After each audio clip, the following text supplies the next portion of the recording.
Bom dia a todos, que a paz de nosso Senhor e Salvador Jesus Cristo esteja contigo, meu irmão e minha irmã. A mensagem de hoje tem como tema: aproveitando as oportunidades.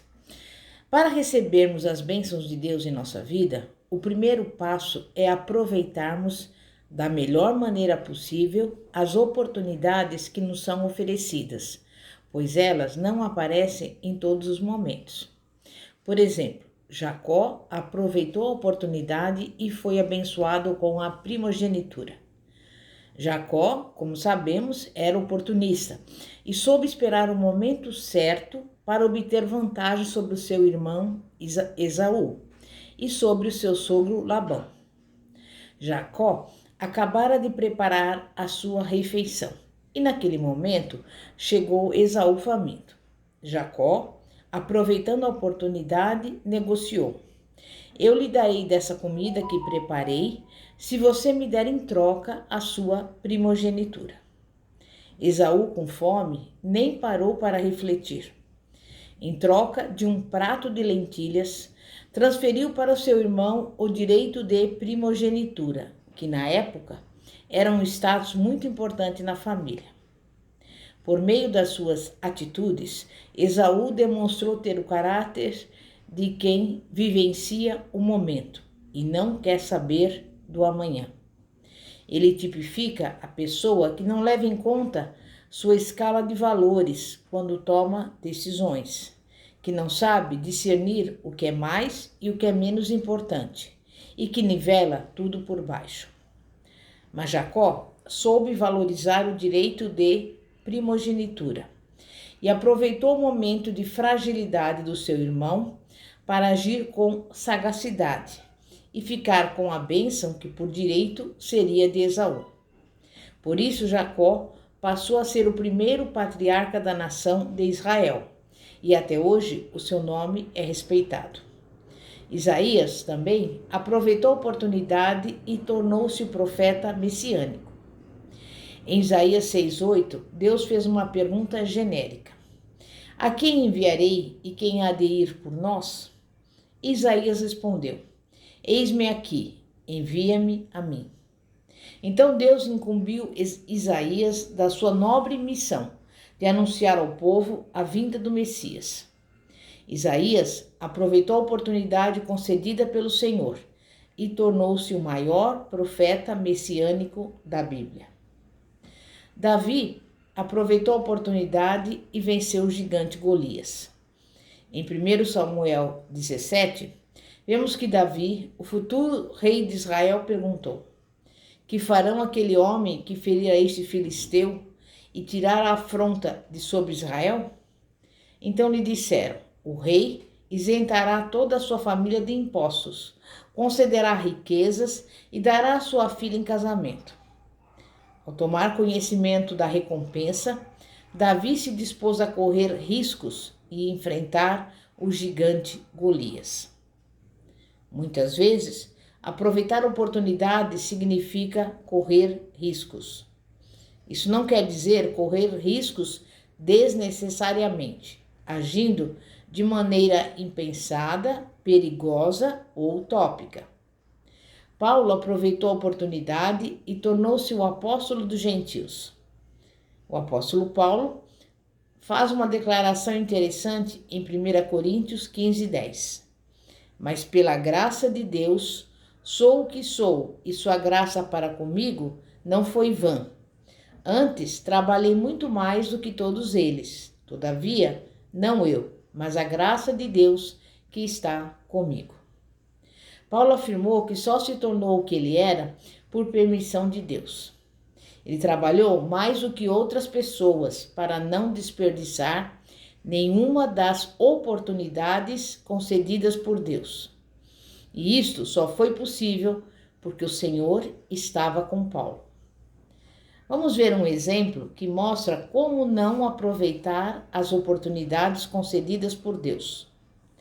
Suponhamos que uma pessoa seja demitida de uma empresa onde ganhava R$ 1.500 por mês e depois de passar algum tempo desempregada, ela encontra outro emprego, mas o salário é de R$ 1.000. Então ela diz: Eu não aceitarei essa proposta para ganhar esse salário menor. Pessoas que preferem continuar desempregadas a tentar reingressar no mercado de trabalho, mesmo ganhando pouco, não exercitam a sua fé no Deus que alimentou 5.000 pessoas com apenas 5 pães e 2 peixes. Elas estão rejeitando oportunidades que poderiam levá-las a uma bênção maior. A oportunidade, que muitas vezes julgamos insignificante, pode levar a outra melhor. Um pequeno negócio pode abrir as portas para um grande amanhã. Um emprego mais humilde pode ser um degrau para um outro de maior destaque amanhã. Se você quer ter uma vida abençoada, então o segundo passo é não desperdiçar tempo. No Salmo 90:12 está escrito: ensina-nos a contar os nossos dias, de tal maneira que alcancemos coração sábio. Como podemos usar o nosso tempo da melhor maneira possível sem desperdiçá-lo? Tempo tem a ver com disciplina, com o modo como nos organizamos, com o estabelecimento de prioridades e de objetivos em nossa vida. Para aproveitarmos bem o nosso tempo, precisamos levar em conta também outro fator: se somos mais produtivos no horário da manhã, da tarde ou da noite. O terceiro passo que devemos dar para termos uma vida abençoada é nos esforçarmos. Esforçar-se é empregar uma energia acima do normal. Na Bíblia está registrado de maneira enfática o modo como Deus falou com Josué após a morte de Moisés, ordenando-lhe que ultrapassasse o Jordão com o povo e tomasse posse da terra prometida. Deus prometeu a Josué: eu estarei contigo, não te deixarei, nem te desampararei. Como fui com meu servo Moisés, eu também serei contigo. Ninguém te susterá diante de ti. Enquanto falava com Josué, Deus o exortou 3 vezes a ter bom ânimo. E tal como falou com Josué, o Senhor hoje está falando com você, te alertando que deve se esforçar diante dos desafios e empregar uma energia que jamais usou antes. Também no período dos juízes, a nação de Israel foi subjugada pelos midianitas e viu-se diante de um grande dilema. Ou deixaria os inimigos se apossarem de suas terras e seria destruída como nação, ou lutaria e expulsaria os inimigos dali. Por 7 anos, os israelitas atravessaram momentos de muita aflição e de fome. Mas Gideão, por exemplo, não via condições de malhar o trigo na eira, longe dos midianitas. Então, ele o escondeu no lagar, lugar onde se amassavam uvas. Deus viu o esforço excessivo de Gideão para malhar trigo no lagar, bem como a sua persistência ao lutar pelo que era seu. Deus chamou Gideão para libertar Israel dos seus inimigos, porque se alegrou em vê-lo trabalhando e se esforçando. O Senhor não chama pessoas ociosas, descompromissadas com o trabalho ou com a sua palavra para executar uma missão. Ele aprecia quando seus filhos usam a força, a coragem e a inteligência para lutar por seus objetivos. Também Neemias é um exemplo. Ele era copeiro do rei e obteve autorização para voltar a Jerusalém e recebeu madeiras para reconstruir os muros daquela cidade. Neemias viajou a cavalo, puxando madeira, cerca de 1.450 quilômetros, e alcançou o seu objetivo. Deus recompensa o nosso esforço. Deus abre portas e não faz apenas aquilo que aos nossos olhos é impossível. Ele não se mobiliza para fazer aquilo que está dentro das nossas possibilidades. Deus deseja que nos esforcemos, trabalhemos e estudemos, aprimoremos o nosso conhecimento a cada dia nas diversas áreas da vida. Em nossa caminhada cristã, devemos dar sempre mais um passo rumo às bênçãos que Deus tem colocado à nossa disposição. E este passo é fazer o bem. Fazer o bem é um mandamento divino. Tiago 4,17 diz: aquele, pois, que sabe fazer o bem e não o faz, comete pecado. Há 3 leis que regem a atividade de fazer o bem. Primeira, lei da reciprocidade. Portanto, tudo que vós quereis que os homens vos façam, fazei-lo também vós, porque essa é a lei e os profetas. Mateus 7,12. Se você quer ser perdoado, então deve aprender a perdoar. Se quer ajuda ou reconhecimento, deve ajudar e reconhecer as virtudes alheias. Deve fazer o bem. Segunda lei, lei da semeadura. E não nos cansemos de fazer o bem, porque a seu tempo ceifaremos, se não houvermos desfalecido. Gálatas 6,9. Se plantarmos o bem, em algum momento da nossa vida, colheremos os benefícios. E terceira lei, lei da soberania do bem. Não te deixes vencer do mal, mas vence o mal com o bem. Romanos 12, versículo 21. Devemos fazer o bem sem olhar para quem, pois podemos, mais à frente, ser beneficiados pela mesma pessoa a quem ajudamos.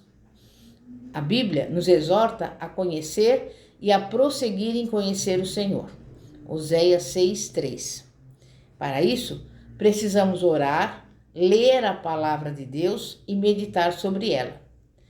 E Jesus disse: errais, não conhecendo as Escrituras, nem o poder de Deus. Mateus 22, versículo 29, segunda parte. Se não buscarmos conhecer o Senhor, poderemos ser enganados com heresias e entrar no caminho do erro e da destruição. E se você deseja ter uma vida próspera e abençoada, procure priorizar Deus em sua vida. Reserve um tempo do seu dia para orar. Faça o que puder para estar na casa do Senhor. Dar prioridade a Deus é ser fiel em tudo. Significa praticar a palavra em seu dia a dia, inclusive quanto aos dízimos e ofertas. Priorizar Deus é entender que tudo quanto temos, tudo o que somos, tudo o que fazemos é permitido pelo Senhor. Se reconhecermos que Deus merece o primeiro lugar em nosso coração, devemos demonstrar, por nossa prática de vida, que priorizamos o reino de Deus e seremos servos fiéis e obedientes a Ele. Amém? Glória a Deus, aleluia. É momento de oração. Santíssimo Deus e poderoso Pai, Pai de nosso Senhor e Salvador Jesus Cristo. Senhor, nesse momento queremos dedicar a Ti o primeiro lugar em nossa vida. Queremos nos voltar para a Tua presença, renovar a aliança contigo, nos prepararmos para receber as Tuas bênçãos. Abre as janelas dos céus, opera segundo o Teu querer, alegra o nosso coração. Visita agora os que estão doentes, opera a cura, dá saúde a essas pessoas. Vai ao encontro daqueles que estão com problemas no lar e na família. Repreende toda briga, toda contenda, toda divisão.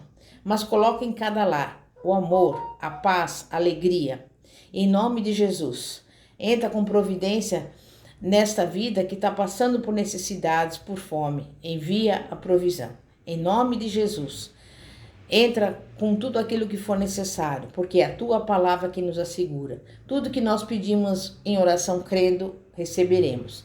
E pelos olhos da fé, nós recebemos a nossa resposta, a nossa vitória, o nosso milagre, em nome de Jesus. Amém e graças a Deus. Pastora Fátima, da Igreja Evangélica Apostólica Poder de Cristo. Que a paz de nosso Senhor e Salvador, Jesus Cristo, esteja contigo. Glória a Deus. Aleluia.